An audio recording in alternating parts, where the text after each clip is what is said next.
예배 시간이 되었습니다. 우리 마음을 정돈하셔서요 저 앞에 나아갔으면 좋겠습니다. 오늘 영상으로 또 현장에서 예배하는 모두에게 주의 은혜가 풍성하기를 축원합니다. 우리 다 같이 일어나서 여는 찬양 부르시면서 주 앞에 나아갑시다.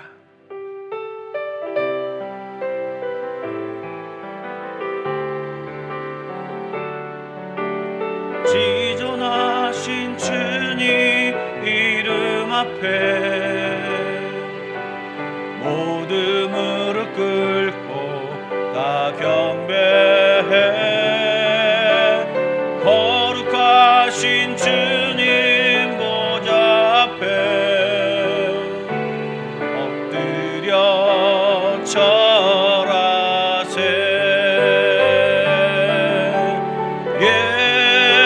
예수는 그리스도, 예수는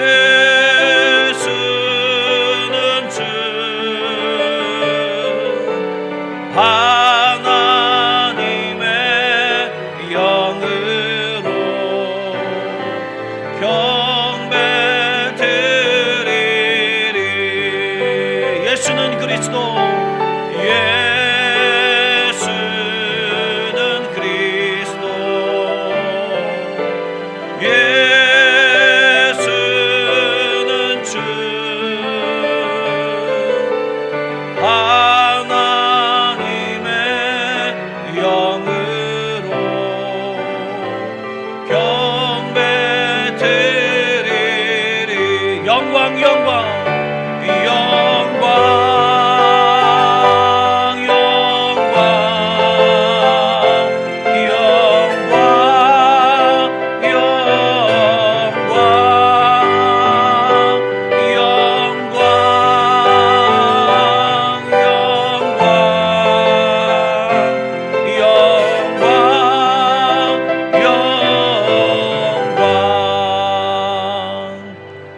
사랑의 주님, 오늘도 거룩한 주일에 주님 앞에 나와 예배드리게 하심을 감사드립니다. 현장에서 또한 각각 가정에서 가정을 지키며 주 앞에 예배드리는 모든 성도들 머리 위에 하나님의 놀라운 은혜가 함께하여 주시고, 우리가 흩어졌던 마음들, 다른 곳을 바라봤던 마음들, 아버지 하나님 여러 가지 흩어진 우리의 마음들을 주께 모아주시며 하나님 온전히 주님을 예배하는 이 시간이 되게 하여 주시고, 주님만 높이는 시간, 주님을 만나는 시간, 주 앞에 온전히 예배하는 시간이 될 수 있도록 축복하여 주시옵소서. 예수님의 이름으로 기도드립니다. 아멘. 우리 한 목소리로 신앙 고백하겠습니다. 나는 전능하신 아버지 하나님, 천지의 창조주를 믿습니다. 나는 그의 유일하신 아들 우리 주 예수 그리스도를 믿습니다. 그는 성녀로 잉태되어 동육녀 마리아에게서 나시고 본토 빌라도에게 고난을 받아 십자가에 못 박혀 죽으시고 장사된 지 사흘 만에 죽은 자 가운데서 다시 살아나셨으며 하늘에 오르시어 전능하신 아버지 하나님 우편에 앉아 계시다가 거기로부터 살아있는 자와 죽은 자를 심판하러 오십니다. 나는 성령을 믿으며 거룩한 공교회와 성도의 교제와 죄를 용서받는 것과 몸의 부활과 영생을 믿습니다. 아멘. 우리 자리에 앉으셔서 저 앞에 경배와 찬양 올려드리도록 하겠습니다.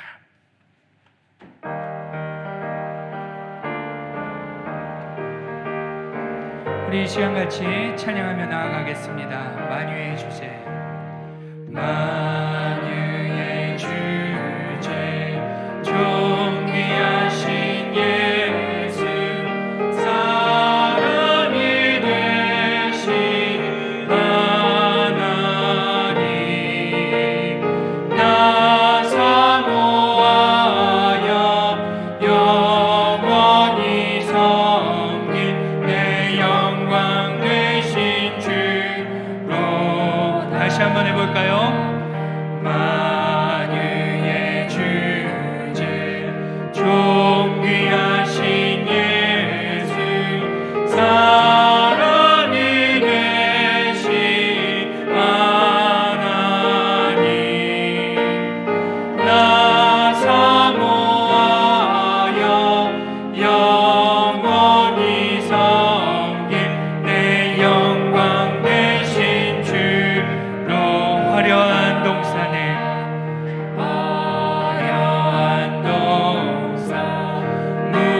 풍성한 저수목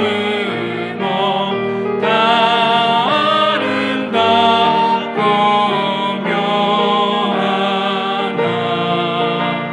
순전한 예수 더 아름다워 봄 같은 기쁨 주시 광명한 해와 광명한 해와 명랑한 저 달빛 수많은 별들 빛나 주 예수 빛은 주 예수 빛은 더 찬란하여 참 비교할 수 없도다.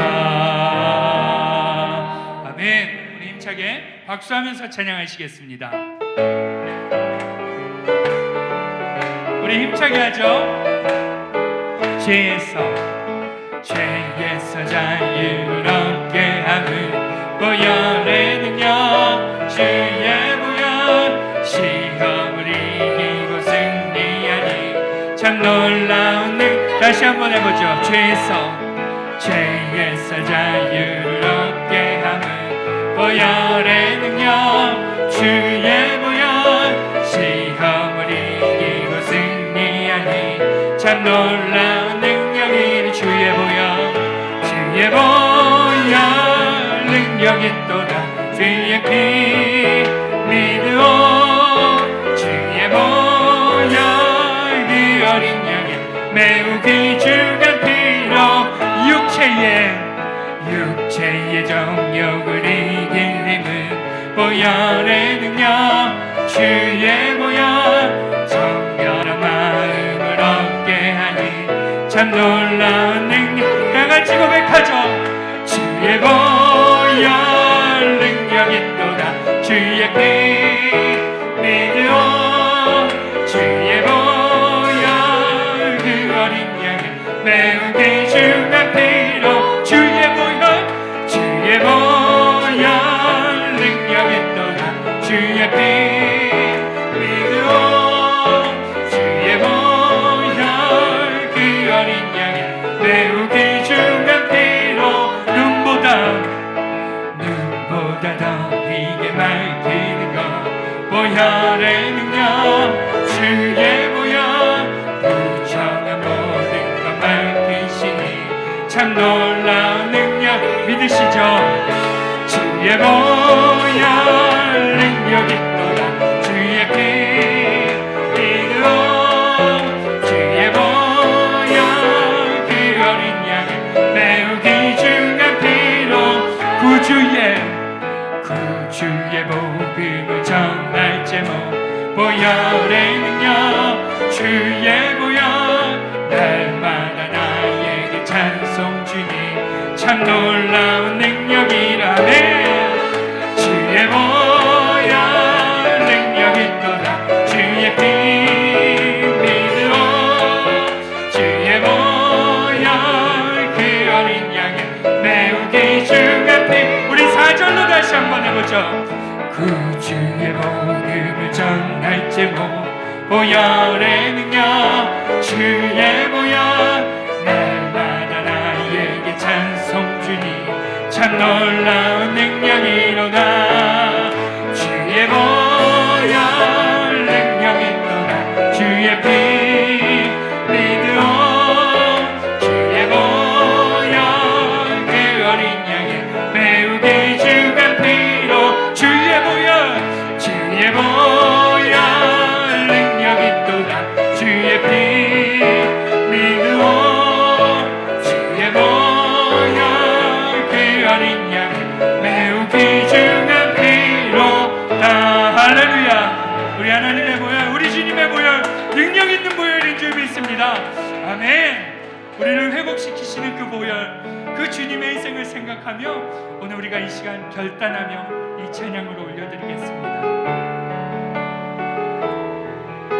아무도 예배하지 않는 아무도 예배하지 않는 그곳 그곳에서 주를 예배하리라. 아무도 찬양하지 않는 그곳에서 나 주를 찬양하리라. 누구도 헌신하지 않는 그곳에서 주께 헌신하리라. 누구도 증거하지 않는 그곳에서 나 주를 증거하리라. 내가 받는 모든 땅 주를 예배하게 하소서. 주의 보혈로 덮어지게 하소서. 내가 성이고 주의 거룩한 곳 되게 하소서. 주의 양미로 물들이소서. 아무도 예배하지 않는 그곳에서 주를 예배하리라. 아무도 찬양하지 않는 그곳에서 나 주를 찬양하리라. 누구도 헌신하지 않는 그곳에서 주께 헌신하리라. 누구도 증거하지 않는 그곳에서 나 주를 증거하리라. 내가 받는 모든 땅, 내가 받는 모든 땅 주를 예배하게 하소서. 주의 보혈로 덮어지게 하소서. 내가 성이고 주의 거룩한 곳 되게 하소서. 주의 향기로 물들이소서. 내가 받는 모든 땅 주를 예배하게 하소서. 주의 보혈로 덮어지게 하소서. 내가 선이고 주의 거룩한 곳 되게 하소서. 주의 향기로 물들이소서. 이 시간 기도하며 나가길 원합니다. 한 주간 동안 기도하고 싶었던 것들, 또 예배하면서 정말 하나님께 기도하고 싶은 어떤 제목이 생각나는 것들을 가지고 주 앞에 조그만 소리를 내어 나아가기를 원합니다. 우리 다 같이 기도하며 나아갑시다. 사랑해 주님 감사드립니다. 하나님, 오늘도 우리 각자 사람을 아버지 예배 가운데로 불러주시고 지성소로 불러주셔서 하나님 이렇게 나왔습니다. 하나님, 우리의 마음을 드릴 때, 우리의 예배를 드릴 때 하나님 만나주시고 인도하여 주시고 주님이 피할 길과 주님이 온전한 길을 나아갈 길을 알게 하여 주시고 주의 은혜로 우리의 모두를 채워주시옵소서. 각자 한 사람마다 다른 마음이 있습니다. 다른 생각이 있습니다. 하나님 함께 하여 주시고 인도하여 주셔서 이 시간 예배 영으로 부어주시며 주님을 참으로 예배케 하여 주시고 아버지 예배하는 모든 자에게 주님이 말씀하여 주시고 세미한 음성으로 하나님의 마음과 하나님의 생각을 나눠주시며 이 시간 정말 하나님을 만나는 귀한 자리가 될 수 있도록 인도하여 주시옵소서. 슬픈 자 있습니다. 간절한 자 있습니다. 안타까운 자 있습니다. 감사한 자 있습니다. 아버지 주여 주의를 부르며 그 마음으로 저 앞에 나아갈 때 하나님 만나주시고 인도하여 주시고 새로운 은혜와 새로운 능력을 경험하는 이 예배 시간이 될 수 있도록 아버지여 인도하여 주옵소서. 우리의 힘으로 우리의 삶을 살아가는 것이 아니라 주님이 주시는 능력으로 주님이 주시는 그 힘으로 하루하루를 살아가게 하여 주시고 새날을 살아갈 수 있도록 아버지여 인도하여 주시옵소서. 아버지 성령님 이 시간 말씀하여 주시고 각 사람을 만나 주시옵소서. 하나님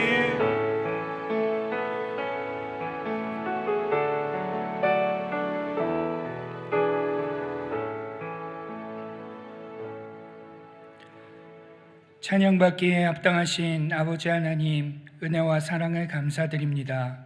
그간 코로나로 인한 대규모 사회적 제한 조치로 인해 함께 모여 예배드릴 수 없었는데 이렇게나마 다시 모여 예배드릴 수 있게 하심을 진심으로 감사드립니다.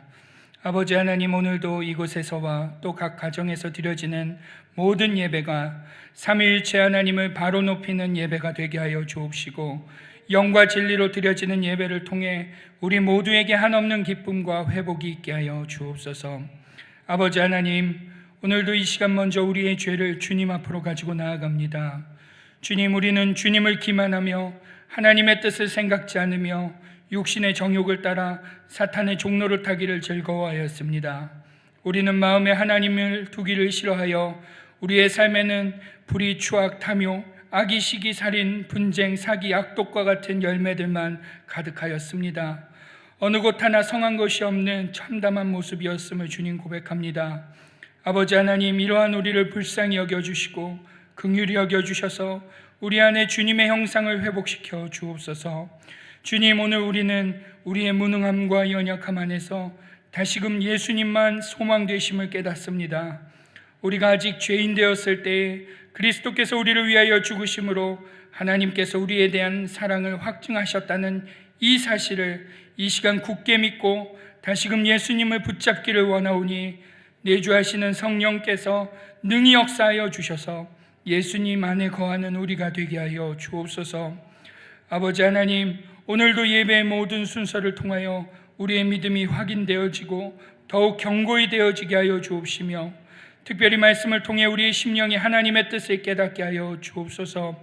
오늘 이 시간이 마치 모세가 하나님을 대면하여 보듯 하나님의 신비를 경험하는 시간이 되게 하여 주옵시고, 말씀을 대언하는 주의 사자를 주께서 사용하여 주옵소서. 아버지 하나님, 우리의 삶이 코로나라는 질병으로 인해 많이 피폐해졌습니다. 여기저기에서 아파하는 외침들이 가득하며 날이 갈수록 더욱 그렇기만 합니다. 하나님의 뜻이 어디에 있는지, 무엇을 이루기 위함인지 알 수 없어 하나님의 백성인 우리조차 그저 묵묵히 이 답답함 속에서 버티고만 있을 뿐입니다. 주님, 바라옵기는 이러한 상황 속에서도 하나님의 교회들이 헤아릴 수 없는 하나님의 계획을 신뢰하며 하나님의 성품이 선하게 작동되고 있음을 잊지 않게 하여 주사, 소망을 잃어가고 있는 자들에게 소망의 전달자가 되게 하여 주옵소서. 주님, 오늘도 우리 안에 약한 자, 아픈 자, 어려운 일을 만난 자들이 있습니다. 주님, 살펴주시고 무엇보다 우리가 그들에게 무관심하지 않도록 주님 인도하여 주옵소서. 오늘도 우리와 함께 하시는 주님께 찬양과 경배를 올려드리오며 우리 주 예수님의 이름으로 기도드리옵나이다. 아멘.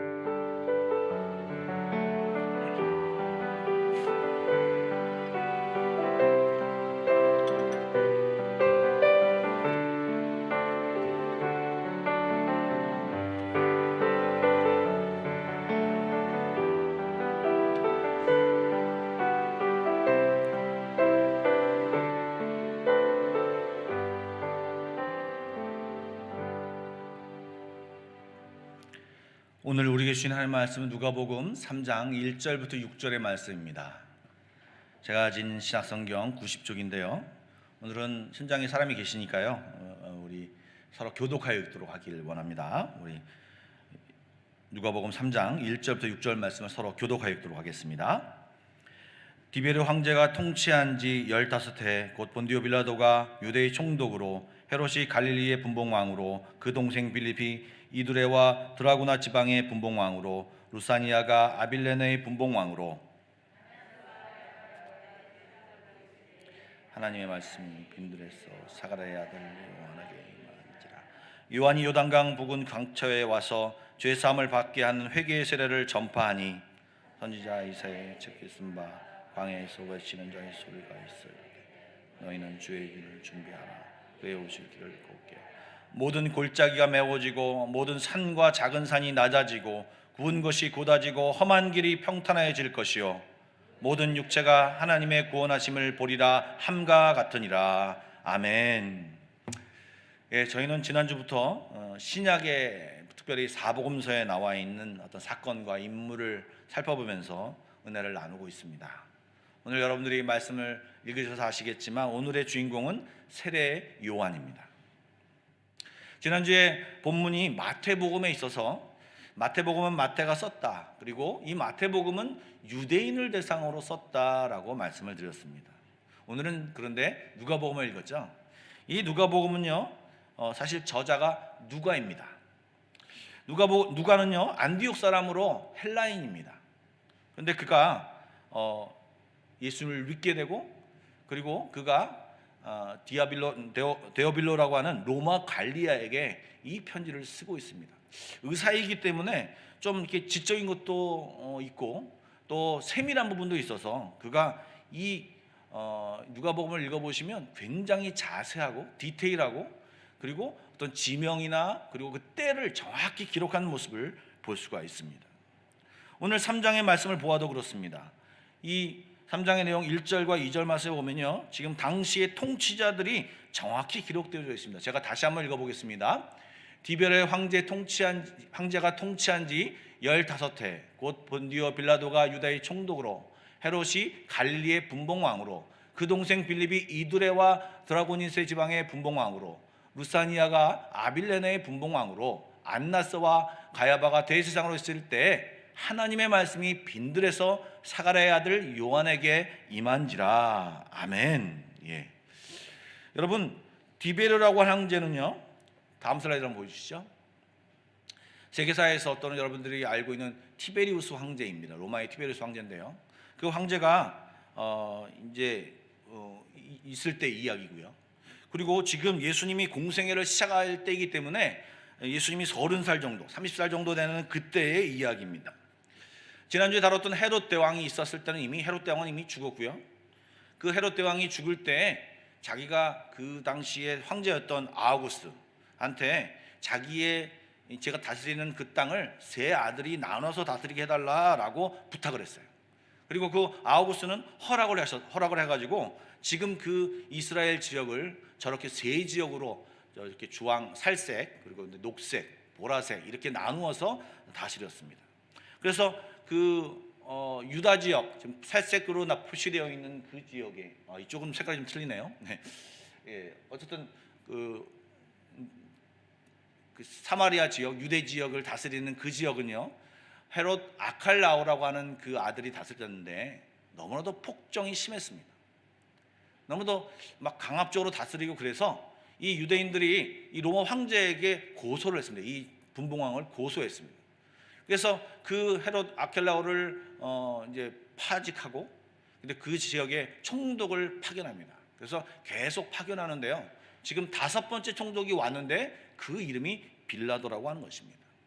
그리고 저기 녹색으로 보이는 지역에는요, 갈릴리 지역, 그다음에 그 베레아 지역인 고군방인데요, 바로 헤롯 안디바라고 또는 헤롯 안티파스라고 하는 그 헤롯 대왕의 아들이 이제 그 지역을 다스리고요. 그다음에 보라색 지역은요, 헤롯 빌립이라고 하는 그 아들이 다스리고요. 그다음에 마지막으로 지금 그 북쪽, 그 보라색의 북쪽 지역을요, 루사니아라고 하는 사람이 분봉왕으로 그 지역을 다스리게 되었습니다. 그런데요, 이렇게 한 지역을 헤롯 왕이 다스리던 지역을 여러 명이 나눠서 분봉왕이 되어서 다스리게 되고요. 2절 말씀에 보니까 대제사장이 안나스와 가야바라고, 다음 슬라이드 보시죠, 두 사람이 소개되고 있습니다. 여러분, 율법에 보면요, 유대 대제사장은요 한 명이고요, 그 직분은 종신직입니다. 그런데 로마 정권이 이 유다 지역을 점령하고 나서 그 자기가 임의대로 정책적으로 대제사장을 임명하거나 해임하기 때문에 상황적으로 지금 안나스가 전임자이고요, 그 사람을 패하고 가야바를 새로 후임자를 임명했는데요, 실질적으로는 이스라엘 백성들은 이 대제사장이 종신직임을 알았기 때문에 이 안나스를 대제사장으로 생각합니다. 그리고 법적으로, 공식적으로는 가야바가 이 대제사장으로 인정되고 있는 거죠. 그리고 두 사이는 장인과 사위 사이입니다. 그래서 지금 묘한 상황이, 대제사장이 2명인 상황이 되어 있습니다. 이렇게 누가가 지금 이 누가복음의 3장을 기록하면서 시대적인 상황을 자세하게 기록한 이유는요, 당시의 역사성, 이것이 그냥 허구가 아니라 역사적으로 이것을 기록하고 진짜 사실이다라고 하는 것을 이야기하기 위해서, 그리고 이 이야기를 이방인들에게, 로마 사람들에게 이 글을 쓰면서 잘 이해시키기 위해서 이것을 자세히 설명하고 있는 것입니다. 그리고 또한 뿐만 아니라 당시가 평화로운 시대가 아니고 굉장히 혼란스럽고, 그리고 부패한 통치자와 종교 지도자가 가득하고 매우 어려운 시기였다라는 것을 보여주기 위해서 지금 누가가 이것을 굉장히 자세하고 정확하게 기록하고 있습니다. 그런데요, 그렇게 자세하게 기록한 그 다음 구절인 이 하나님의 말씀이 빈들에서 사가랴의 아들 요한에게, 2절 앞에 슬라이드를 보여주시죠. 요한에게 임한지라라고 이야기하고 있습니다. 여러분, 화려한 정치 지도자, 그리고 인정받은 종교 지도자가 있을 법한 궁중에 하나님의 말씀이 임한 것이 아니고요, 성전에 하나님의 말씀이 임한 것이 아니고요, 빈들에 하나님의 말씀이 임하였다라고 하는 것입니다. 그리고 어떤 정치 지도자나 그리고 대제사장 같은 그런 유명한 사람에게 임한 것이 아니라 아무도 알아주지 않는 이 세례 요한에게 하나님의 말씀이 임하였다라고 하는 것입니다. 그리고 그에게 맡겨진 사명이 무엇입니까? 그리스도의 오심을 예비하라는 것입니다. 4절 6절 말씀을 한번 보여주시죠. 여러분, 우리 다 같이 한번 이 구절을 한번 읽어보도록 하겠습니다. 시작. 선지자 이사야의 책에 쓴 바 광야에 외치는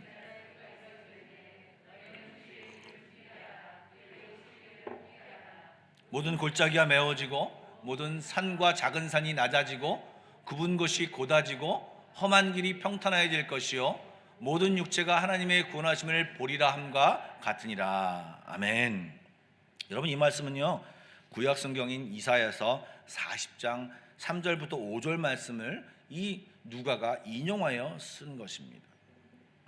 사실 이 내용은요, 제 말씀의 포인트에서 조금 벗어나는 것이어서 제가 좀 간단히 그리고 거칠게 짧게 설명을 해보려고 합니다. 여러분, 지금 5절 말씀에 보면 골짜기, 그다음에 산과 그다음에 굽은 것, 험한 길, 이런 장면이 나오죠.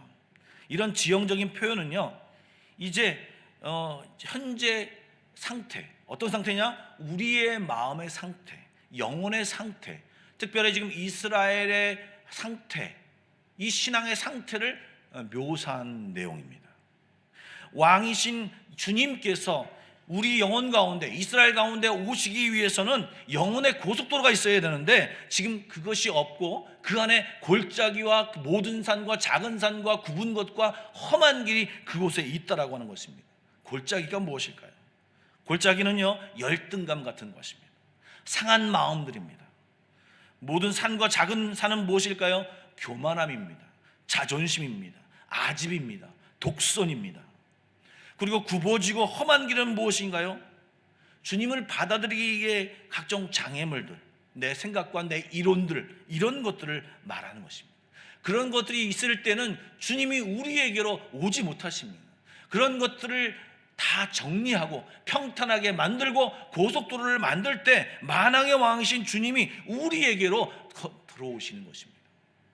그럴 때 우리가 하나님의 구원하심을 보게 될 것입니다. 그런데요, 지금 그 역할을 하는 것이 무엇이냐? 여러분, 그 이후의 말씀을 읽어보시면요, 바로 회개라고 얘기하고 있습니다. 그래서 회개하라, 천국이 가까워졌느니라, 이 말을 하면서 사실 세례 요한은요, 그 사역을 시작하죠. 지금 이 6절까지 말씀을 읽었는데요, 오늘 여러분 주보를 보시면 사실은 20절까지 읽으려고 했습니다. 그런데 그 내용에 집중하지 않고 앞의 내용에 좀 집중하기 위해서 안 읽었는데요, 7절부터 20절까지의 말씀을 보면요, 세례 요한이 회개하라고 선포하고요, 그리고 그 회개에 합당한 열매를 맺어라, 삶의 변화를 가져라 라고 얘기하고요, 그리고 나 뒤에 진짜 예수 그리스도가, 메시아가 온다라고 하는 것을 지금 그들에게 전파하였습니다. 여러분, 그 결과가 어떻게 된 줄 아십니까? 많은 사람들이 진짜로 회개했어요. 그리고 그 회개한 결과 이 세례도 받고요, 그리고 수많은 사람들이 이 세례 요한을 쫓고 그 말을 들으려고 노력하고, 또 심지어는 많은 사람들이 결단하고 그 세례 요한의 제자가 되었습니다. 그리고 이제 때가 되어서 예수님이 오셨죠. 예수님이 오시고 세례 요한에게 세례를 받으셨어요. 그리고 예수님이 말씀을 전파하기 시작하자 수많은 사람들이 이 세례 요한에게 있었던 그 사람들이, 아니 그 사람들보다 더 많이 이 사람들이 예수님을 쫓기 시작했습니다. 그리고 심지어는요, 세례 요한의 제자였던 사람들도 이 세례 요한을 버리고 예수님을 쫓고 예수님의 제자가 된 사람도 있습니다. 대표적인 사람이 안드레나 요한 등 이런 사람들을 얘기할 수 있습니다. 여러분, 즉 이 세례 요한의 사명은 무엇이었냐? 바로 이 예수님께 가는 길, 이 가는 길을 평탄케 하고 예수님이 오시기 전에 사람들에게 회개하는 마음을 줘서 예수님의 사역이 잘 될 수 있도록 이 역할을 하는 것이 바로 세례 요한의 사역이었습니다. 근데 여러분, 저는요, 이 세례 요한의 지금 일생을 좀 쫙 얘기하면서 그것을 전체를 얘기하려면 사실 오늘 한 시간에 이 얘기를 다 할 수 없습니다. 근데 제가 오늘 집중하려고 하는 것은 이 초반, 이 세례 요한이 이 사명을 받은 때에 집중하여서 여러분들에게 말씀을 전하려고 합니다.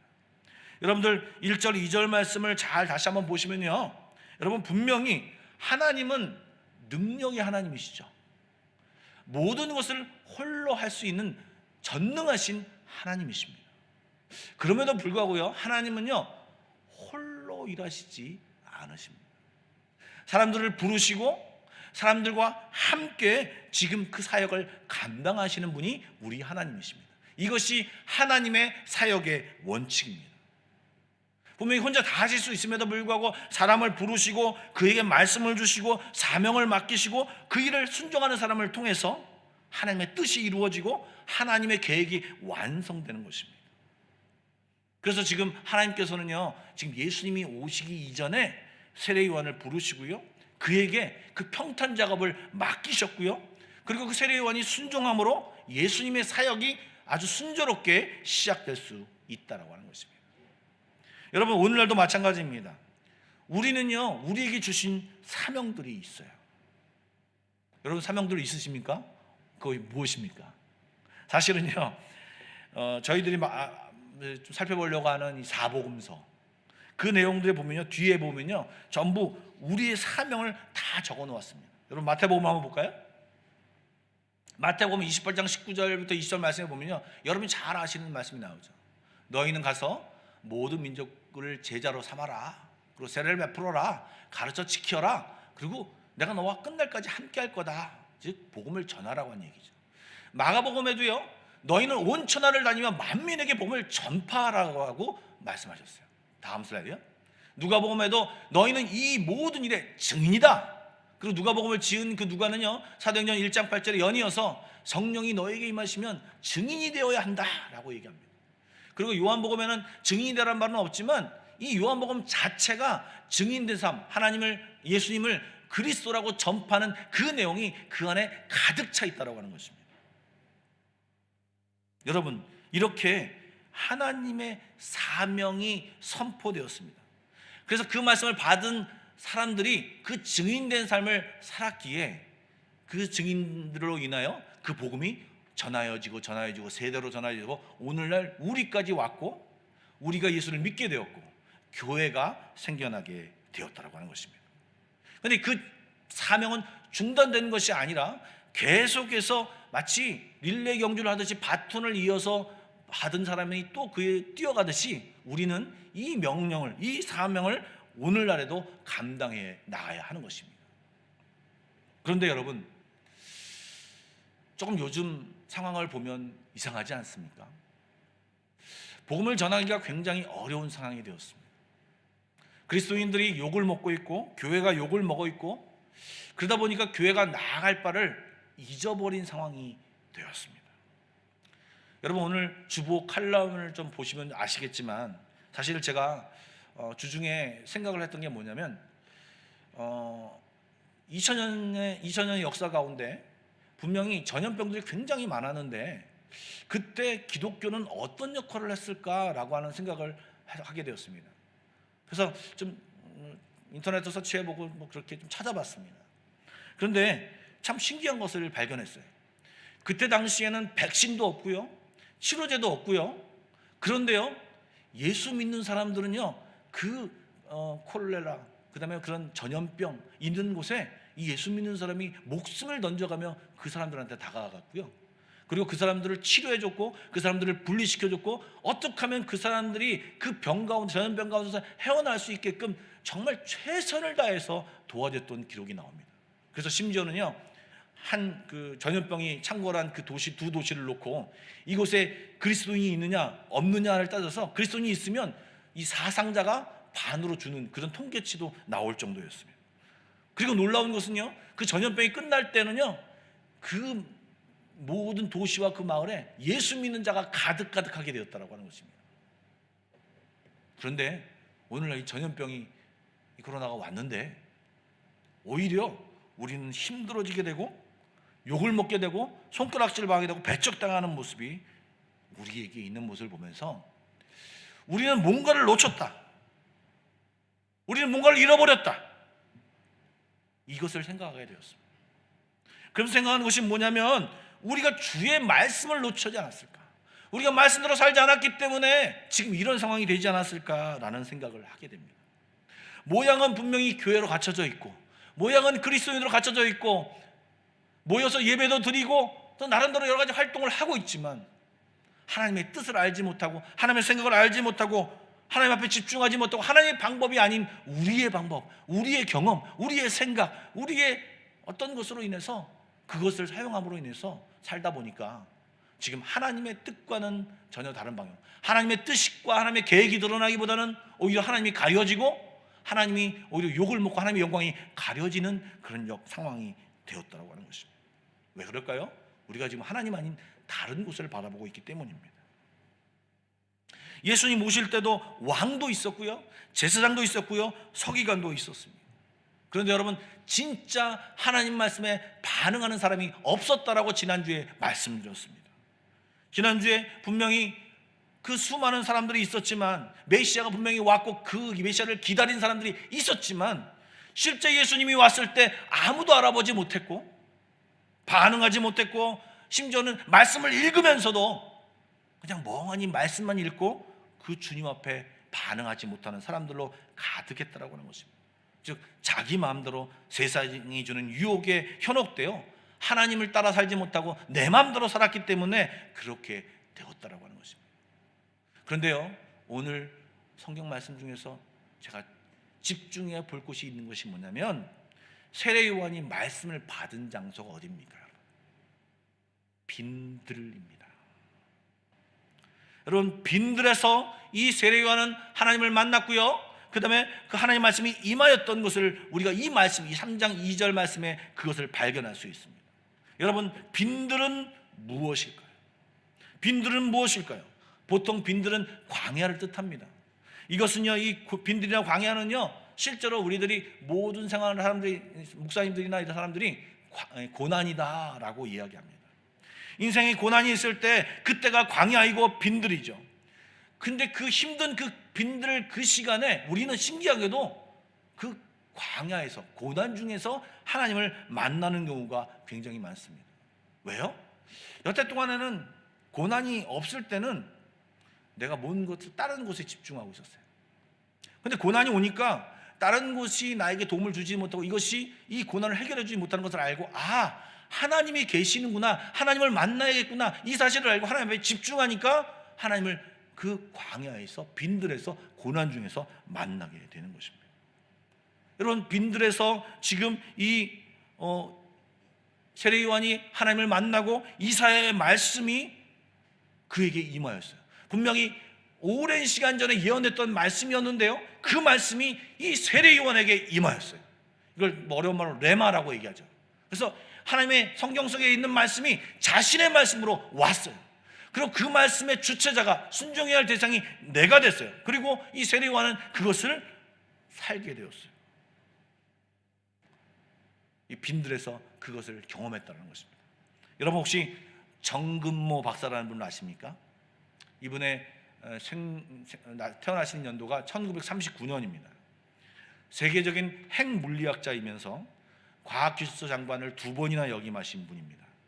제가 그분의 양력을 보니까요, 와, 이 연세가 많으신 분이신데 그때에도 이 미국에 가서 유학을 하시고 여러 가지 뭐 이제 너무 공부를 잘하고 똑똑했기 때문에 뭐 1등하고 1등해서 추천받아서 좀 국가 장학금을 받아서 미국으로 갔고요. 그 다음에 옛날에 소련에서 문제가 핵 폭발해서 이렇게 문제가 되었을 때도 모였을 때도 이분이 초청돼서 그 문제를 해결하려고 연구할 만큼 굉장히 뛰어난 분이시고 세계에서도 알아주는 분이셨어요. 그분은 교회 집사였어요. 그런데 하나님에 대한 신앙이 별로 없었어요. 그런데요, 갑자기 그 아들이 아팠어요. 이 아픔을 통하여서 그는요, 자기의 그 학식, 똑똑함, 그리고 여러 가지 놀라운 지식들, 세상이 인정하고 모든 것들이 인정했지만 자기의 자식이, 아들이 아픈 거에 대해서 자기가 손끝 하나 어떻게 할 수 없다는 것을 알게 되었어요. 그리고요, 상황이 하나님 앞에 나아가도록 이 박사님을 만들었어요. 너무나도 막 자식이 그 병든 것을 약을 먹다가 얼굴이 이렇게 달덩이처럼 부어가지고요, 자살 기도를 합니다. 사람들이 놀리니까. 그런 상황을 겪으면서 이 박사님은요, 몸부림치면서 하나님 이 아들을 살려달라고 나아갔어요. 결국 아들은 병에서 나왔고요, 그 마술뿐만 아니라 이 자기의 신체 일부를, 신장을 떼어주면서 이제 낫게 됐어요. 살아나게 되었어요. 근데 그 과정에서 이 정근모 박사님은 예수를 정확히 만나게 되었고 장로님이 되었고, 그리고 이 아이들이 이제 36살에 요절을 합니다. 이제 젊은 나이에 죽습니다. 근데 그 젊은 나이에 죽으면서 철이 들면서 이 아들이 아빠에게 편지를 씁니다. 아빠, 제가 아빠보다 먼저 죽게 되어서 이 불효자가 죄송합니다 라고 썼습니다. 정말 저는 불효자입니다 라고 쓰니까 이 정근모 박사님이 이렇게 답변을 했다고 합니다. 무슨 말이냐? 너 같은 효자가 세상에 어디 있냐? 네가 아니면 내가 어떻게 하나님을 만날 수 있겠느냐? 남들은 아들이 성공해야 효자라고 얘기하지만 나는 너 때문에 하나님 앞에 엎드려 하나님을 만나게 되었고, 그래서 나는 정말 네가 효자라고 생각한다 라고 하면서 멋진 고백을 합니다. 그리고 그 아들은 죽었죠. 그리고 그 장로님은요, 이제 가난한 사람들을 위해서 집을 주어는 헤비타트 사역을 국내에서 국제적으로 그 일을 감당하고요, 그리고 그가 10년 전쯤에 책을 썼는데 그 책 제목이 이렇습니다. 나는 위대한 과학자보다 신실한 크리스찬이고 싶다라고 하는 제목을 써서 책을 지어서 냈습니다. 삶이 송두리째 바뀌는 것입니다. 이 고난을 통해서 이 사람이 주님을 만났고요, 자기를 향하신 하나님의 뜻과 생각들을 알게 되었고요, 그것을 통해서 자기의 삶의 풍성함을 알고 진짜 행복을 알게 되었다고 하는 것입니다. 이렇게 많은 사람들이 고난을 통해서 주님을 만납니다. 그래서 빈들은요, 고난을 상징하기도 합니다. 그런데 여러분, 그렇다고 해서 나는 고난이 없는데 내가 고난의 현장으로 가겠다, 그러실 필요는 없습니다. 하나님이 허락하시는 고난만 가면 됩니다. 하나님이 허락하신 빈들만 찾아가면 됩니다. 그러면 여러분, 고난의 빈들만 있을까요? 아닙니다. 이 빈들이 의미하는 것은 여러분, 다른 것을 신경 쓰지 않고 하나님과 내가 독대할 수 있는 것, 하나님과 내가 1대1로 만날 수 있는 것, 하나님과 집중할 수 있는 것을 말합니다. 사람마다 다르겠죠. 어떤 사람은 새벽 기도일 수 있습니다. 어떤 사람은요, 하나님 말씀 묵상하는 자리일 수 있습니다. 어떤 사람은 기도해야 하는 자리일 수도 있습니다. 즉 하나님과 나만 만나는 그 자리가 빈들인 것입니다. 여러분, 그런데요, 그 빈들로 나아가서 하나님을 만나고 하나님의 뜻을 깨닫고 그렇게 하는 것이 정말 쉽지 않죠. 그런데요, 이 지금 세례요한은 그때 빈들에 나아가서 하나님 말씀을 받았어요.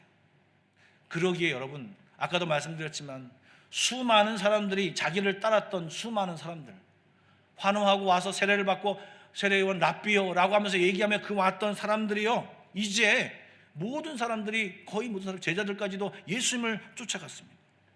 여러분, 여러분들이 세례요한이었다면 어떤 마음이 드셨을 것 같습니다. 어찌 보면요, 마음의 속상함, 내가 그래도 꽤 많은 성과를 얻었는데 이 성과를 예수님이 다 가져가네? 이런 생각을 하지 않을 수 있겠습니까? 이런 인간적인 마음이 들 수 있지 않겠습니까? 그런데 더군다나 거기에요, 이 요한복음 3장에 보면 이런 말씀이 있습니다. 26절의 말씀을, 이게 표준 세번역인데요, 우리 다 같이 한번 읽어볼까요? 시작. 요한의 제자들이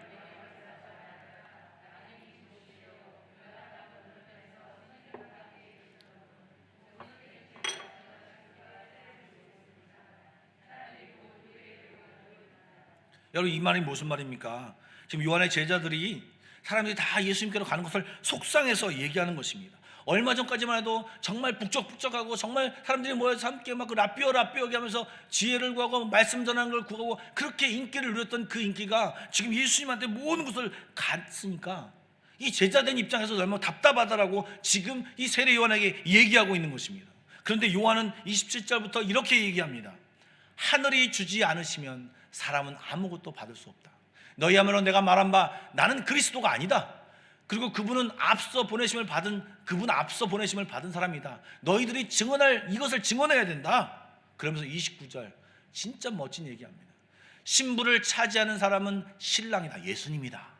신랑의 친구는 나는 신랑이 오는 소리를 들으려고 서 있다가 신랑의 음성을 들으면 크게 기뻐한다. 나는 이런 기쁨으로 가득 차 있다. 무슨 말이냐? 예수님이 지금 그 하나님의 길을 가고 있는 그 모습, 제대로 그 내가 역할을 잘해서 그 예수님 그 길을 잘 가고 있음을 보면서 나는 그것으로 기쁨으로 가득 차 있다. 동역자로 있는 이 기쁨이, 하나님의 일을 감당하는 것이, 이 기쁨이 가득 차 있다. 그러면서 멋진 말을 하죠. 그는 흥해야 하겠고 나는 쇠하여야 한다. 여러분, 이 요한의 제자들이 얘기했을 때 사람의 말로 속상하지 않습니까? 왜 저 사람들이 다 절로 갑니다 라고 하는 그 말을 들었을 때 요한이 그래 나 속상하다. 정말 예수님이 예수님이지 내가 여태 다 이루는 이것들 다 가져갈 수 있어, 이렇게 얘기할 수 있는데 세례 요한은요, 그는 흥해야 하고 나는 쇠하여야겠다, 이런 말을 어떻게 할 수 있습니까? 어떻게 이런 말을 할 수 있을까요? 세월이 가도 그 믿음을 변치 않고 그것을 간직할 수 있을까요? 바로 그것은요, 빈들에서 그가 하나님의 말씀을 받았고요, 그 말씀을 부여잡았기 때문에, 그 말씀대로 살기로 다짐했기 때문에, 살기로 노력했기 때문에 결국 이 세례 요한은 말씀을 붙들었기 때문에 저 29절 신랑 친구의 기쁨, 즉 동역자의 기쁨, 사명자의 기쁨을 그가 맛볼 수 있었던 것입니다. 여러분, 새벽기도 시간에 요즘 예레미야를 보고 있습니다. 여러분, 새벽기도 시간에 인원이 점점 줄고 있습니다. 백 목사님과 제가 굉장히 시간을 투자하면서 매일매일 하고 있는데 이 숫자가 계속 주는 모습을 보면서 굉장히 안타까워하고 있습니다. 이걸 해야 되나, 계속 해야 되나, 막 이런 마음까지 들고 있습니다. 어쨌든요, 그 새벽 예배 때 예레미야서를 보고 있는데요, 그 예레미야 40장에 이런 얘기가 나옵니다. 지금 이스라엘 유다 백성이 완전히 망했어요. 망해가지고요, 맨 마지막 왕인 시드기야 왕이 잘못했습니다. 예레미야가 이 바벨론에게 복종해라, 항복해라 그랬는데 계속 그 엉뚱한 행동을 하다가 바벨론이 유다를 쳐들어왔죠. 완전히 망했습니다. 폭삭 망했습니다. 그리고 시드기야 왕은 두 눈이 뽑혔고요, 그리고 이 수많은 귀족들과 이 사람들이 이 바벨론을 다 끌려갔습니다. 그때 이 시드기야가 예레미야를 옥에 가둬놨는데요, 옥을 풀어줬어요. 그 당시에 바벨론의 사령관인 느부사라단이라고 하는 사람이 풀어줬는데요, 다시 이 병사들이 잘못해서인지 이 포로의 거기에 이 예레미야가 같이 합류하게 가게 됐어요. 나중에 길을 가다가 이 사령관이 이 예레미야가 자기 무리에 있는 것을 보고 예레미야를 불러서 그에게 물어봅니다. 지금 네가 예레미야가 나와 함께 이 바벨론으로 가면 내가 너를 돌봐주겠다, 내가 너를 선대하겠다, 이렇게 얘기합니다. 그리고 네가 만약 다시 유다 지역으로 간다고 하면 내가 보내주겠다 라고 얘기합니다. 네가 결정해라 얘기합니다. 그런데요, 여러분 잘 생각해 보십시오. 이 바벨론 땅은요, 어쨌든 왕이 쫓아갑니다. 그리고 수많은 귀족들이 된 사람들이 가져가고요, 그 당시에 이 느부갓네살 왕 밑에 바로 느부사라단 왕 사령관, 이 사령관이 내가 너를 도와줄 거다고, 내가 너를 보호해 줄 거다라고 하는 이 말을 들은 예레미야, 그렇죠? 이런 말 들었죠. 그런데요, 지금 유다 땅은요, 사실 가난한 자, 빈민들, 아픈 자, 이런 사람들이 가득한 곳입니다. 가서 먹을 것이 없어요. 가서 행복할 수 없어요. 그리고 전쟁으로 다 피폐해진 상황이에요. 그런데 지금 어디를 갈 거냐고 묻는 거예요. 우리 같으면 어디로 가겠어요? 당연히 쫓아가겠죠. 그런데요, 그 전에 하나님의 말씀이 예레미야에게 임하니라. 그 이 말씀이 뭐냐면 이 예레미야에게 이 유다 땅에 머물라고 하는 말씀을 하는 것이에요. 그래서 예레미야는 그 땅에 머물죠. 하나님 말씀을 선택합니다. 그것이 힘들어도 어려워도 그것을 선택합니다. 그럴 때 하나님의 인도하심과 역사하심이 있습니다. 여러분, 이 시대를 살아가면서 하나님 말씀을 붙잡는 것 정말 어렵습니다. 정말 이 시대를 살아가면서 하나님 말씀대로 살아가는 것 정말 어렵습니다. 그런데 여러분 아십니까? 우리는요, 세례요한은요, 예수님의 초림을 준비한 사람들이죠. 그런데 우리는요, 이제 예수님의 재림을 준비하는 사람들입니다. 예수님의 재림의 길을 평탄케 해야 될 사람들입니다. 우리는 우리의 문제, 잘 먹고 잘 살고 우리가 좀 성공해야 되고 이런 기도만 하는 것이 아니라 이제 우리의 눈을 떠서 주님이 우리에게 주신 사명을 봐야 됩니다. 우리에게 주신 이 하나님의 놀라우신 사명을 봐야 되는 것입니다. 그리고요, 세례요한은 하나님 말씀을 받자마자 회개하라, 천국이 가까워졌다고 얘기하고 있지만 저희들은요, 이미 주님의 사랑을 받았어요. 주의 놀라운 은혜를 받았어요. 그리고 그 은혜를 전파하는 삶을 살아야 되는 것이에요. 그래서 이 전파하는 내용이 달라요. 우리는 주님의 은혜를 전파해야 돼요. 회개하라고 막 소리치는 것이 아니라 주님의 은혜를 그들에게 보여주어야 합니다. 한 가지 예화를 말씀드리고 설교를 마치려고 합니다. 독일의 작곡가 베토벤의 작품 중에서 14번째 작품인 월강 소나타를 아십니까? 저는 사실은 피아노를 전공한 아내가 있지만 이 클래식을 진짜 잘 모릅니다. 근데 책을 보다 보니까 이 내용이 있어서 이제 발췌해서 말씀을 드리는데요. 이 월강 소나타가 어떻게 쓰여졌나는 속설이 굉장히 많은데 그 중에 하나인데요. 이 베토벤이 어느 날 자기 동네에 있는 에로이카라고 하는 산책하는 언덕이 있었다고 합니다. 이 베토벤이 산책을 하고 있는데요, 갑자기 지나가는데 어떤 아름다운 피아노 소리가 들렸다고 합니다.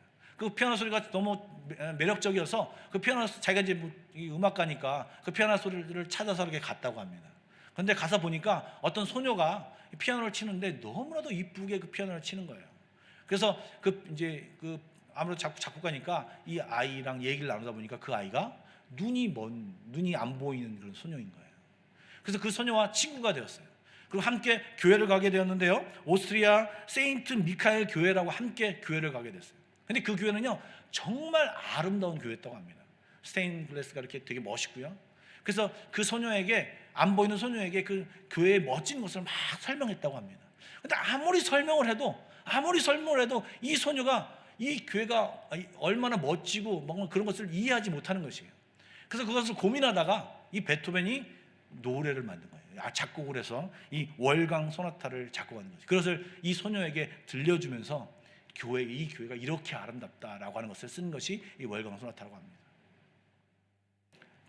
눈이 안 보여서 안 보이는 소녀에게 이것이 얼마나 아름다운 것을 설명하기 위해서 작곡한 베토벤처럼, 여러분, 주님이 오신 것을 모르고 자기 마음대로 살아가는 사람들, 주님이 또다시 오셔서 이제 세상의 종말을 선언하는 그 시기가 오는 것을 이야기하는 그 성경 말씀이 분명히 있음에도 불구하고 아직도 깨닫지 못하고 아직도 이해하지 못하고 아직도 알지 못하는 그들에게 우리는요, 먼저 알았고 먼저 깨달았으니까 이것을 다양한 방법으로, 정말 베토벤처럼 노래를 지어서 아니면 어떤 행동을 해서든지 어떤 방법을 통하여서 이 세상 사람들에게 주님이 오실 것이다, 주님이 구세주이시다, 주님을 믿으면 살아날 수 있다라고 하는 이 놀라운 복음의 소식을 전해줘야 하는데, 우리는요, 이 왕들처럼, 대제사장들처럼, 다른 사람들처럼 우리 먹을 거, 우리 입을 거,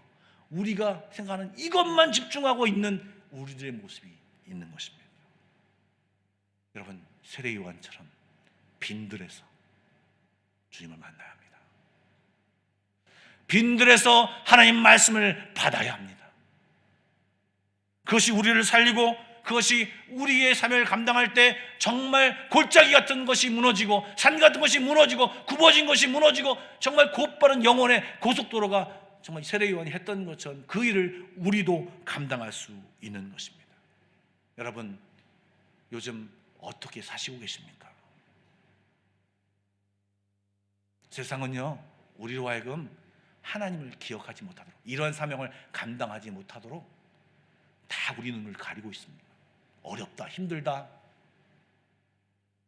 우리가 바쁜 것을 분주하게 만들면서 이런 것을 하고 있습니다. 그런데 여러분, 우리는요, 우리가 잃어버린 빈들을 찾아가야 합니다. 하나님 만나는 장소를 찾아가야 합니다. 그냥 일주일에 한 번 예배 드리는 것이 아니라 하나님과 1대1로 만나며 나의 삶을 얘기하고 하나님을 만나며 하나님이 나에게 바라시는 것이 무엇이고 하나님의 계획이 무엇인가를 깨닫는 그 시간을 우리 삶 가운데서 회복해야 됩니다. 그래서 하나님의 마음을 알고 하나님의 계획을 알고 하나님의 뜻을 알아서 하나님과 이 시간을 보내며 나아가는 삶을 살아야 해요. 이 시간을 회복해야만 우리는 이 시간을 온전히 아름답게 살아갈 수 있는 것입니다. 여러분, 코로나 시대에 코로나가 우리를 어쩌지 못하고요, 세상이 우리를 감당하지 못하는 믿음의 사람이 되기 위해선 빈들에서 하나님을 만나고 하나님이 주시는 기쁨, 이 세례 요한이 느꼈던 동역자의 기쁨, 신랑의 친구인 기쁨, 내가 지금 신랑을 돕고 있구나, 내가 예수님을 돕고 있구나, 내가 예수님과 함께 일을 하고 있구나, 예수님과 함께 이 일을 가고 있구나, 이 기쁨과 이 영광을 누리는 우리 한마음교회 모든 성도가 되길 간절히 축원합니다. 기도하겠습니다. 기도하실 때 오늘은 좀 우리 자신을 좀 도왔으면 좋겠어요. 내가 무엇에 집중하고 있는지, 어떤 것을 바라고 있는지. 하나님은 빈들에서 우리를 부르고 계실지 모르겠습니다. 빈들이 어딘지 모르겠어요. 여러분, 지금 고난 중에서 주님을 부르고 계시는 분이 있는지 모르겠습니다. 뿐만 아니라 여러분 가정에서, 직장에서 여러 하나님의 음성이 들리고 있는지 모르겠습니다. 여러분, 귀를 기울이십시오. 하나님께 나아가십시오. 그 빈들에서 하나님을 만나십시오. 하나님이 이 속에서 내가 무엇을 해야 되는지를 들으십시오. 그리고 그 일을 감당하십시오. 그러면 하나님의 인도하심과 하나님의 놀라운 역사가 여러분의 삶 가운데 있을 것입니다. 그 길은요, 하나님의 길을 예비하는 것입니다. 주님이 다시 오는 길을 예비하는 길입니다. 여러분, 생각나시는 대로 이 시간 다 같이 기도하며 나가도록 하겠습니다. 기도하겠습니다. 사랑해 주님 감사드립니다. 고난을 통하여 주님이 부르시고 계십니까? 하나님, 그 소리를 듣게 하여 주십시오. 그 빈들에서 주님을 만나게 해 주십시오. 하나님은 우리를 죽이시고 살리시고 역사를 주관하신 전능의 하나님이십니다. 하나님 앞에 나아가게 하여 주십시오. 하나님, 간절한 마음으로 주께 나아가게 하여 주십시오. 시작은 어떻게 시작했는지 모르지만 하나님과 대화하며 하나님과 만나며 하나님의 마음을 받는 우리들의 모습이 되기를 간절히 원합니다. 허황된 것, 현혹된 것, 아버지, 이것에서 벗어나게 하여 주시고 하나님의 있는 자리로 빈들로 나아가게 하여 주시고 빈들에서 엎어져 하나님을 모르게 하여 주시고 주의 음성을 듣는 자들이 되게 하여 주십시오. 하나님 마음을 알게 하여 주십시오. 깨닫게 하여 주십시오. 그래서 하나님, 신랑 친구 된 기쁨, 나는 쇠하야 하고 그는 흥하게 됐다는 이 놀라운 정말 믿음의 자리로 나아갈 수 있는 놀라운 역사에 아버지, 이것에 우리들이 이런 것을 깨닫는 자를 되게 하여 주십시오. 아버지 하나님, 주여, 주여, 정말 값진 것을 보게 하여 주십시오. 정말 빈들에서 주를 만나며 우리의 삶이 온전히 되어지는 삶이 될 수 있도록 주여 인도하여 주옵소서. 코로나 때문에 우리의 눈이 감겨지지 않기를 원합니다. 아버지, 이 어려운 상황 때문에 우리의 눈이 감겨져서 허둥지둥되지 않게 하여 주십시오. 하나님, 온전히 눈을 떠서 주를 부르게 하여 주시고 주님을 만나게 해주시고 주의 음성 듣게 하여 주시고 빈들에서 주님과 동행하며 주의 길을 한 걸음 한 걸음 걸어가는 믿음의 사람이 될 수 있도록 아버지여 인도하여 주십시오. 아버지, 인도하여 주십시오. 아버지, 인도하여 주십시오.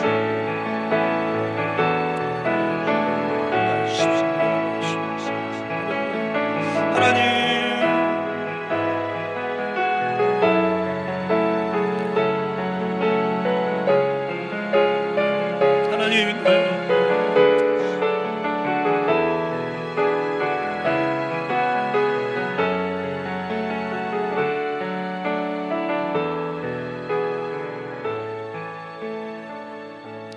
사랑의 주님, 이 시간에 빈들로 초청하시는 주의 음성을 듣습니다. 하나님이 만나고 싶다라고, 하나님 우리와 데이트하고 싶다라고 초청하는 그 음성을 듣습니다. 하나님, 그것이 고난의 매개체이든 하나님은 또 다른 우리의 결단의 매개체이든 하나님, 그 빈들로 나아가게 하여 주십시오. 하나님을 만나는 자리로 나아가게 하여 주시고 기도하며 주님과 시간을 가지며 주의 음성을 듣게 하여 주시고 하나님의 지시함을 받는 저희들 다 될 수 있도록 인도하여 주옵소서. 그래서 하나님과 동역하게 하여 주시고, 하나님과 동행하게 하여 주시고, 주의 일을 감당하며 주의 길을 평탄케 하는 그런 일을 감당하는, 우리의 사명을 감당하는 저희들 될 수 있도록 인도하여 주옵소서. 허다한 것에 우리의 마음이 빼앗기지 않게 하여 주시고, 우리의 생각대로 우리의 삶을 살아가지 않게 하여 주시고, 주의 인도함을 받는 저희들 다 될 수 있도록 인도하여 주옵소서. 예수님의 이름으로 기도드리옵나이다. 아멘. 찬송가 370장 부르시면서 주님 앞에 예물 드리도록 하겠습니다. 1절과 4절을 부르겠습니다.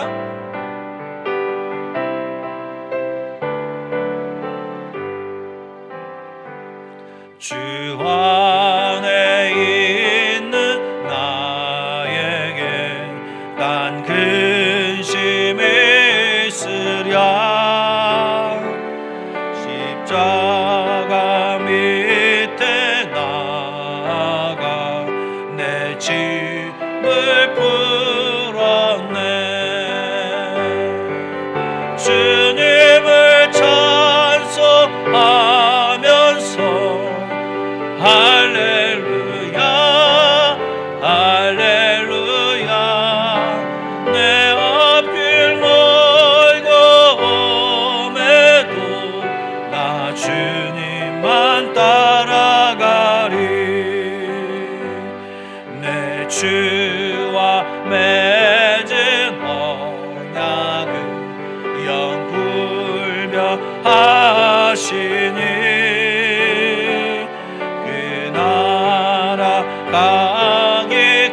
가기까지는 늘 보호하시는 주님을 찬송하면서 할렐루야 할렐루야. 내 앞길 멀고 험해도 나 주님만 따라가리. 사랑해 주님 감사드립니다. 하나님, 저희들의 삶이 쉽지 않음을 주 앞에 고백합니다. 가정도 직장도 삶의 계획도 앞으로의 모든 예측들이 할 수 없음을 주님 앞에 고백합니다. 하나님, 빈들로 나아가 주의 음성을 듣게 하여 주시고, 우리들의 길과 우리들의 모든 답과 모든 방법과 나아갈 바를 알게 하여 주셔서 주님과 함께 나아가는 자들 되게 도와주시고, 주님의 길을 예비하는 자들 다 될 수 있게 하여 주시며, 주님 앞에 사명을 받고 사명을 감당하는 자들 다 될 수 있도록 인도하여 주옵소서. 하나님, 우리들의 물질을 축복하여 주시고, 우리 영적으로 축복하여 주시고, 우리의 모든 가족들과 모든 삶 가운데 하나님 모든 어려움 가운데서 지켜 주시옵소서. 주의 축복이 우리 삶 가운데 가득 차게 하여 주시옵소서. 예수님의 이름으로 기도드리옵나이다. 아멘. 예, 교회 소식을 말씀드리도록 하겠습니다. 사실 특별한 소식은 별로 없고요. 여러분 아시는 대로 지금 PSBB 상황 가운데 있고, 이제 오늘부터 사실은 이제 온라인으로 드리다가 이제 현장 예배를 시작했습니다. 지난주에 제가 광고 드릴 때 적극적으로 모두 다 오십시오라고 말씀을 못 드렸던 이유는 현재 상황이 녹록지 않기 때문에 그렇습니다. 아직까지도 한국인 확진자가 있고요. 그리고 지금 4,000명이 넘는 인원들이 확진자가 있는 것이 사실입니다. 그런데 여러분, 계속 드는 마음이요, 우리가 모여서 기도할 때라고 생각이 되어집니다. 물론 여러 가지 상황에 의해서 영상으로 들어진 분도 계시지만, 상황이 되신다면 여러분들이 마트를 가듯이, 여러분들이 다른 일로 또 나아가듯이 여러분 교회로 나오셔서 예배하는 여러분이 되길 간절히 원합니다.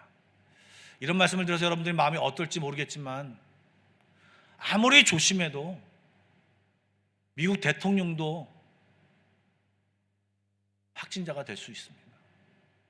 여러분 좀 마음의 결단을 하셔서 좀 여러분들이 지금 이 그냥 편하게 예배드리고 예배를 이렇게 드리는 것에 습관되지 않도록 여러분들 우리가 주님 앞에 나와서 더 열심으로 예배하는 마음을 좀 갖는 그런 시간이 되었으면 좋겠습니다.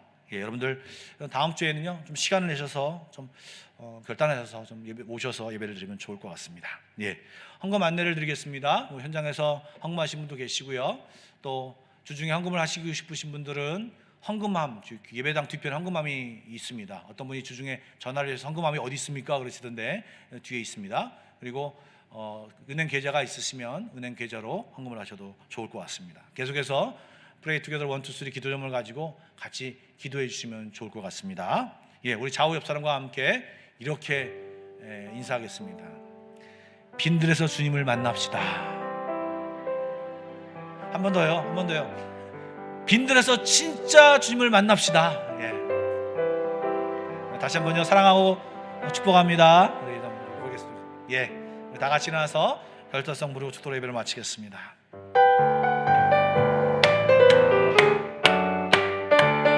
내가 매일 기쁘게 쓸래의 길행함 주의 팔이 나를 안보미요 내가 주의 금복을 받는 참된 비결은 주의 영이 함께함이라 성령이 계시네 할렐루야 함께하시네 좁은 길을 걸으며 밤낮 기뻐하는 것 주의 영이 함께함 성령이 계시네 성령이 계시네 할렐루야 함께함 성령이 계시네 성령이 계시네 할렐루야 함께하시네 좁은 길을 걸으며 밤낮 기뻐하는 것 주의 영이 함께함이라.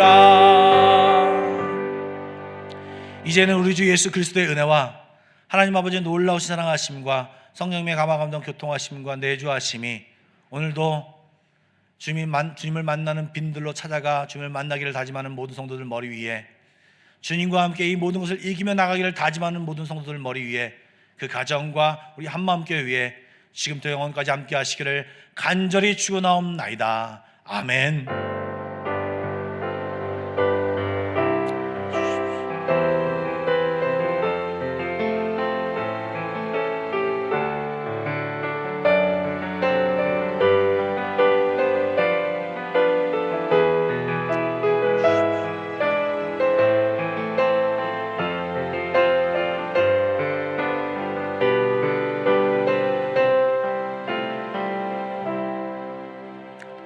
예배를 마쳤습니다. 한 주간 동안 평안하십시오. 예.